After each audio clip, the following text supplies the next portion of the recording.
अरे मैं माना कि चेला हमारा तेज हो गया, लेकिन इसका मतलब ये नहीं कि गुरु फेल हो गया।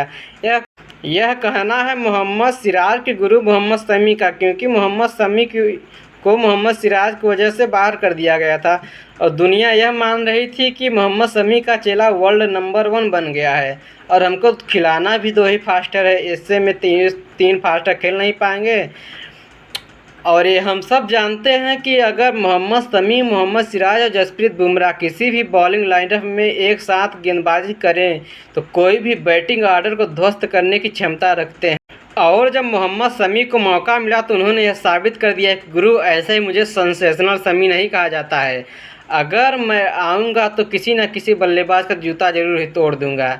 और यह सब जानते हैं कि अगर मोहम्मद शमी तीनों फॉर्मेट, चाहे T20 वर्ल्ड कप हो या टेस्ट हो या फिर आज का वनडे मैच हो, मोहाली के मैदान पे जहां कुछ भी गेंदबाजों के लिए मदद नहीं था, उस विकेट पे मोहम्मद शमी ने क्या शानदार गेंदबाजी की। बीच बीच में बारिश भी आ रही थी, इतनी बेजोड़ गर्मी भी थी, लेकिन उन सभी के बीच में जिस तरीके से मोहम्मद शमी ने गेंदबाजी की, एक समय यह लग रहा था कि ऑस्ट्रेलियाई बल्लेबाज आराम से 300 का स्कोर पार कर जाएंगे।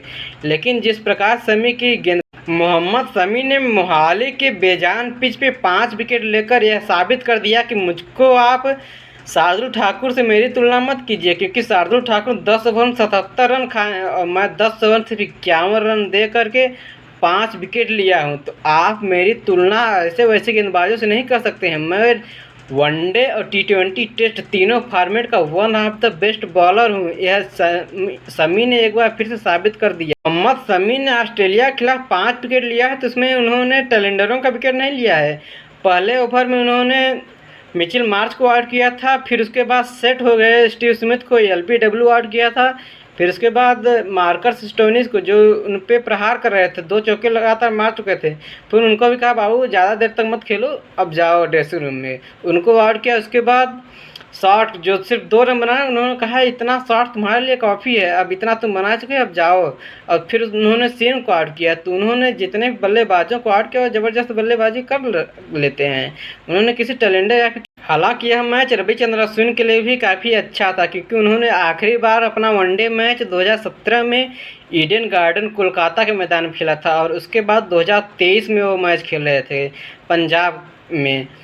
तो यह जब शुरू में गेंदबाजी करने के लिए आए तो वो काफ़ी ज़्यादा पिट रहे थे, लेकिन उसके बाद जब उन्होंने गेंदबाजी की तो काफ़ी असरदार गेंदबाजी की और उनके शानदार बॉलिंग की वजह से ही भारतीय टीम ऑस्ट्रेलिया को 277 रनों पे रोकने में कामयाब हुई। अगर भारतीय टीम 277 रन बना लेती है तो वह इनके लिए काफ़ी शानदार पल होगा, क्योंकि भारतीय टीम तीनों ही फॉर्मेट में, चाहे वो ODI, T20 या फिर टेस्ट हो, तीनों में नंबर 1 बन जाएगी। तो यह मैच भारत के लिए कोई ऑर्डिनरी मैच नहीं है, यह मैच स्पेशल मैच बन सकता है अगर भारत 277 रन बना लेती है तो। ओवरऑल इस मैच में काफ़ी सब कुछ ठीक ही था, बस वही राहुल की कप्तानी भी काफ़ी अच्छी थी, बस वही फील्डिंग में कुछ गलतियां हुई थी, उसको सुधार लें। और 6 साल बाद रविंद्र जडेजा और रविचंद्रन अश्विन एक साथ गेंदबाजी कर रहे थे। दोनों ने मिलकर 20 ओवर किए और उसमें साथ 98 रन दिए। उतना शानदार तो नहीं था, लेकिन शुरू में अश्विन पिट रहे थे तो जडेजा अच्छी बॉलिंग कर रहे थे और अंतिम में अश्विन अच्छी बॉलिंग किए तो जडेजा पिट गए। लेकिन 6 साल बाद एक बार फिर जोड़ी देख के काफ़ी अच्छी लगी और अश्विन के लिए स्पेशल पल था, क्योंकि वो वनडे में वापसी कर रहे थे।